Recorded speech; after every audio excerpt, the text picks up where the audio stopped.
तो मार्केट ने जो है यहाँ पे एग्जैक्टली 24,800 पे क्लोजिंग दिया है। अब मार्केट को 25,000 मिलने के लिए सिर्फ और सिर्फ 200 पॉइंट बाकी है। अब तो 200 पॉइंट निफ्टी जो है वो 25,000 चला जाएगा। बराबर 2 दिन से अगर आप देखोगे तो एकदम छोटे छोटे मूव मिले थे। कल का एक छुट्टी मिला, मार्केट में गैप डाउन ओपन हुआ, approximately 60 to 65 points gap down खोलने के बाद मार्केट ने जो ऊपर का रैली दिया, नॉन स्टॉप ऊपर का रैली था। टाइटल गया और यहाँ पे अगर आप देखोगे निफ्टी 25,000 क्वेश्चन, ये आज का जो मेन रैली जो है उसके पीछे रीज़न था आपका, इसके पीछे का जो रीज़न था वो था आपका आईटी,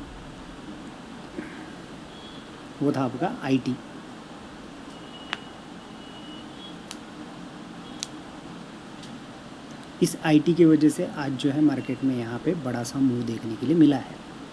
एंड इसमें भी अगर आप देखोगे तो यहाँ पे जो है अप्रोक्सीमेटली, चलो इसको ओपन ही करके देख लेते एक बार। निफ्टी आईटी का अगर आप यहाँ पे इंडेक्स ओपन करोगे, ये वाला है, सी कितने पॉइंट का मूव दिया, अप्रोक्सीमेटली 2.22% का ये मूव था। बराबर कुछ दिनों से अगर आप देखोगे मार्केट जो है आईटी का अगर सेक्टर है वो डाउनफॉल में चल रहा था। बराबर ये अप्रोक्सीमेटली कब से स्टार्ट हुआ था, एक फरवरी मार्च से अगर आप देखोगे, फरवरी से मार्च अप्रैल मई तक, यहाँ तक ये पूरा ऐसा स्ट्रेट फॉरवर्ड, कोई यहाँ पे ये नहीं था। लोअर लोज बनाते जा रहा है, बराबर, और मार्केट नीचे आ रहा है। ये आईटी का ETF नीचे आ रहा था, बराबर। और इसको आने के लिए अब ये कम से कम 1 2 3 4 से 4.5 मंथ ले लिया इसने, बराबर। इसने कम से कम कितने मंथ लिया, 4.5 मंथ ले लिया। और इस पॉइंट पे पहुंचने के लिए सिर्फ और सिर्फ 1 and 5 मंथ में ये आ गया है, जिसमें अगर आप देखोगे तो कुछ तो ऐसे बहुत बड़े मूव आपको देखने के लिए मिले थे। 2 दिन पहले अगर आप देखोगे, 2 दिन का पहले का अगर आप देखोगे, मार्केट ने यहाँ पे अप्रोक्सीमेटली 4.5% का मूव दिया था आईटी के सेक्टर में। तो आज का किंग मेकर कौन रहा, आईटी का सेक्टर। 2 दिन पहले का भी कौन रहा, आईटी। तो और ये किन स्टॉक्स के ऊपर से होता है, तो अगर आप निफ्टी 50 में के अगर टॉप 10 स्टॉक्स अगर देखोगे, निफ्टी 50 के अगर आप टॉप 10 स्टॉक्स अगर आप यहाँ पे देखोगे, बराबर, तो एक सेकेंड, ये क्या आ गया, निफ्टी 50 के अगर आप टॉप 10 स्टॉक्स में से अगर देखोगे तो TCS का सबसे बड़ा वेटेज है, बराबर, इन्फोसिस का है, बराबर, इन्फोसिस का है। तो ये टॉप 10 में आते हैं, पहले टॉप 10 में आते हैं ये स्टॉक्स। ये उठा के लेके गए।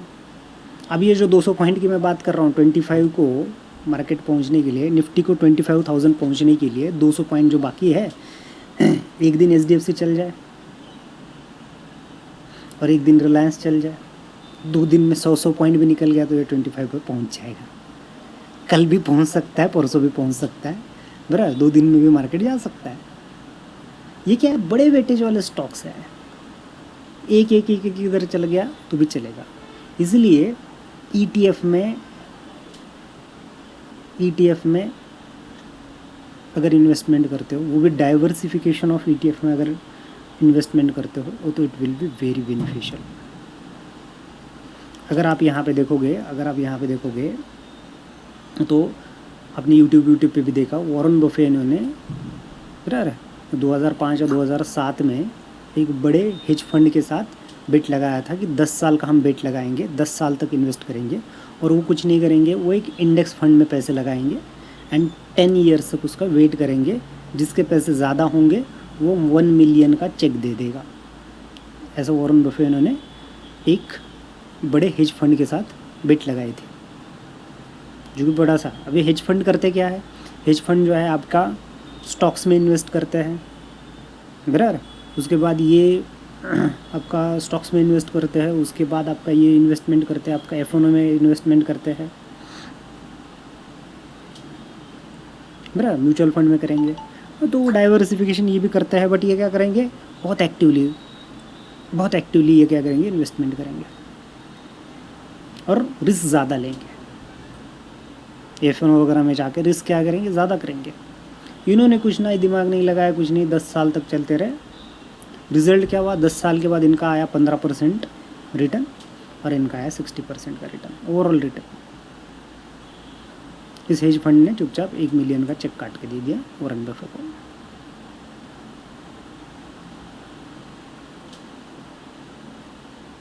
तो इंस्टेड ऑफ ज़्यादा रिस्क लेने से, अब अगर देखेंगे आज के वॉरेन बफे का कहना क्या है, स्लोली बड़ा पैसा बनाया जा सकता है, धीरे धीरे धीरे धीरे।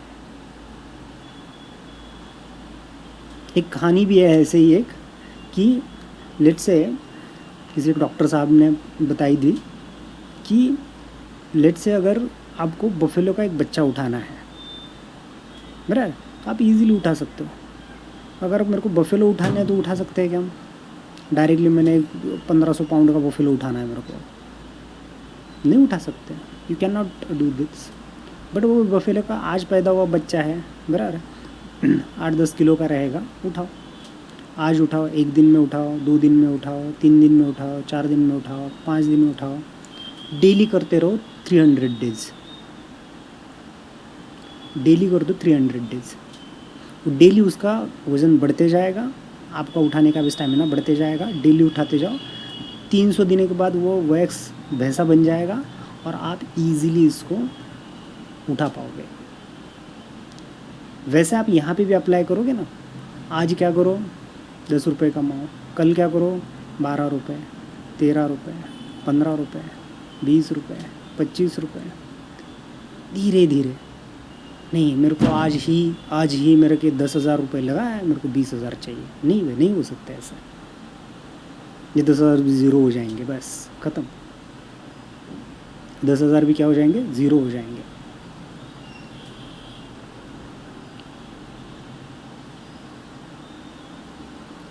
सो यहाँ पे अगर आप देखोगे तो आपको कंटिन्यूटी की बहुत ज़रूरी है। अगर कोई एक आपने कोई भी एक आपने चीज़ पकड़ लिया। अब मैंने क्या किया हुआ है, 80 ETF का एक मैंने बंच बनाया हुआ है, मेरा 80 ETF का एक बंच बनाया हुआ है, जिसमें डेली बेसिस पे क्या होता है, बाय होता है एंड सेल होता है, डेली बेसिस पे होता है। टारगेट अचीव है, सेल या उसका मैंने अलगो बना के रखा हुआ है और कंटिन्यूटी उसका। मेरे पास कोई स्टॉप लॉस नाम का कंसेप्ट नहीं है, फ़िलहाल तो नहीं है, कोई स्टॉप लॉस का कंसेप्ट नहीं है। करना है तो आगे जाके एवरेजिंग कर लेंगे, वो भी स्मार्टली, ऐसा नहीं है कि कुछ भी टेढ़ा मेढ़ा कर दिया, स्मार्टली उसको एवरेज करके चलेंगे। बट यहाँ पे कोई स्टॉप लॉस कंसेप्ट मैं फॉलो नहीं कर रहा हूँ। बर लास्ट 1 साल में एक भी स्टॉप लॉस नहीं लिया, सारे ETF बेच दिए मैंने। ये जो टॉप में आया ना, सारे ETF बेच दिए, एक भी विदाउट स्टॉप लॉस लेते हुए। मैं स्टेटमेंट भी दिखा सकता हूँ, बेच दिया। क्योंकि मेरा एक अकाउंट एक इसमें था, उसको मुझे बंद करना था और दूसरे में स्टार्ट करना था, बराबर। कुछ उसमें दिक्कतें आ रही थी तो मैंने उसको बंद कर दिया वहाँ से, और एक डीमैट से मैंने दूसरे डीमैट में मूव हो गया, तो वहाँ पर का मैंने बेच दिया, सब कुछ बेच दिया मैंने, एक भी बिना लॉस का नहीं बेचा है, सब के इसमें मैंने प्रॉफिट बुक करके ही मैंने बेचा है। तो अगर कोई ज़ीरो होना था तो हो जाता ना, क्यों नहीं ज़ीरो होगा। देखो मैंने क्या किया हुआ है, ETF में लगाया हुआ है। ETF का ये कौन सा ETF है, फॉर एग्जांपल मेरे पास एक निफ्टी 50 का मेरे पास एक ETF है, बराबर। इसमें कितने टॉप 50 स्टॉक्स हैं, लेट्स से अगर रिसेंटली न्यूज़ सुना होगा आपको, विप्रो जो है इसमें से बाहर आया हुआ है और जोमेटो जो है इसके अंदर जाने वाला है। ये टॉप 50 के टॉप 50 ही रहने वाला है। जिसका परफॉर्मेंस कम निकला वो बाहर, जिसका परफॉर्मेंस अच्छा है वो अंदर। इसके परफॉर्मेंस पे कुछ फ़र्क आने वाला है क्या? नहीं।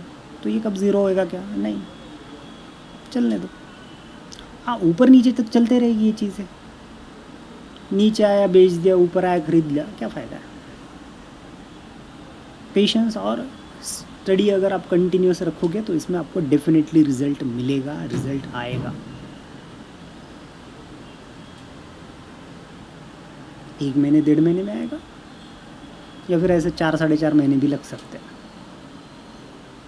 आपने इस मौके पे बेच दिया, इस मौके पे ख़रीद लिया, क्या फ़ायदा है?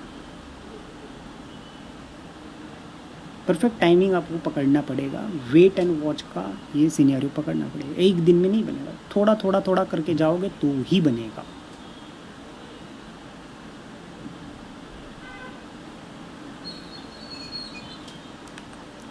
अस्सी ETF का एक बंच बनाया हुआ है और 15 से 20 है, if I am not wrong, 20 इनका और एक ETF का बंच है जिसमें गोल्ड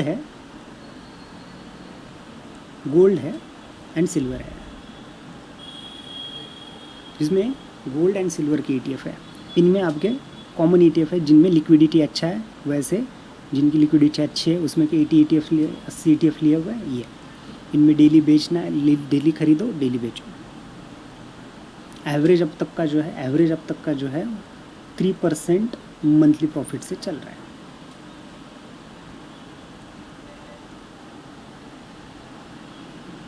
एवरेज बता रहा हूँ।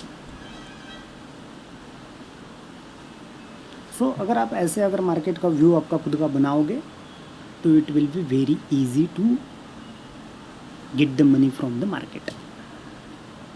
ठीक है, और देख लेते हैं कल कैसे मार्केट का मूव रहता है, कौन मार्केट को सपोर्ट करेगा, क्या हमें नेक्स्ट 2 दिन में 25,000 निफ्टी देखने के लिए मिल सकता है क्या, ये देखते हैं।